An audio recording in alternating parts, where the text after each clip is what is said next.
The Qizilbash were a wide variety of Shi'ite, ghulāt, and mostly Turcoman militant groups who helped found the Safavid Empire. Their military power was essential during the reign of the Shahs Ismail and Tahmasp. The Qizilbash tribes were essential to the military of Iran until the rule of Shah Abbas I. Their leaders were able to exercise enormous influence and participate in court intrigues, assassinating Shah Ismail II for example.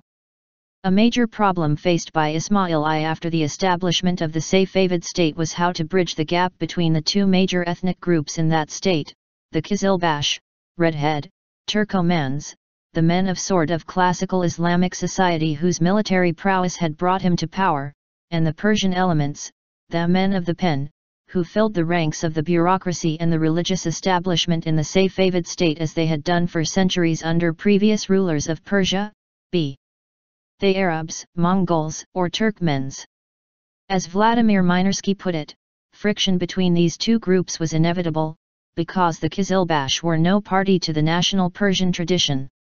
Between 1508 and 1524, the year of Ismail's death, the Shah appointed 5 successive Persians to the office of Vakil.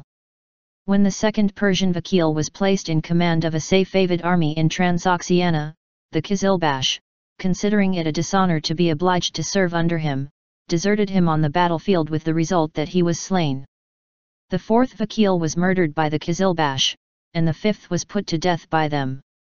Shah Abbas realized that in order to retain absolute control over his empire without antagonizing the Qizilbash, he needed to create reforms that reduced the dependency that the Shah had on their military support. Part of these reforms was the creation of the third force within the aristocracy, but even more important in undermining the authority of the Qizilbash was the introduction of the royal corps into the military. This military force would serve the Shah only and eventually consisted of 4 separate branches. Shah Savans, these were 12,000 strong and built up from the small group of Kirchis that Shah Abbas had inherited from his predecessor. The Shah Savans, or Friends of the King, were Qizilbash tribesmen who had forsaken their tribal allegiance for allegiance to the Shah alone. Ghulāms, Tahmasp had started introducing huge amounts of Georgian, Circassian and Armenian slaves from the Caucasus, appointing them either in the harem, the royal household, military and civil administration. Shah Abbas expanded this program significantly and eventually created a force of 15,000 Ghulam cavalrymen and 3,000 Ghulam royal bodyguards. They would become the elite soldiers of the Safavid armies, like the Ottoman Janizari. Musketeers, realizing the advantages that the Ottomans had because of their firearms, Shah Abbas was at pains to equip both the Kirchi and the Ghulam soldiers with up-to-date weaponry.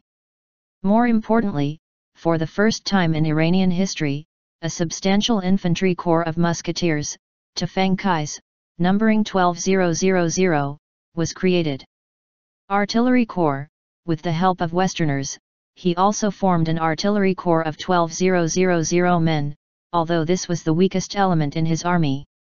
According to Sir Thomas Herbert, who accompanied the British embassy to Persia in 1628, the Persians relied heavily on support from the Europeans in manufacturing cannons.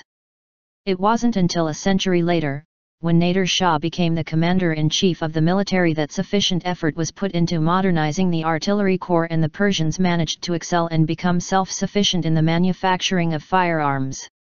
Despite the reforms, the Qizilbash would remain the strongest and most effective element within the military, accounting for more than half of its total strength 134. But the creation of this large standing army, that, for the first time in Safavid history, was serving directly under the Shah, significantly reduced their influence, and perhaps any possibilities for the type of civil unrest that had caused havoc during the reign of the previous Shahs.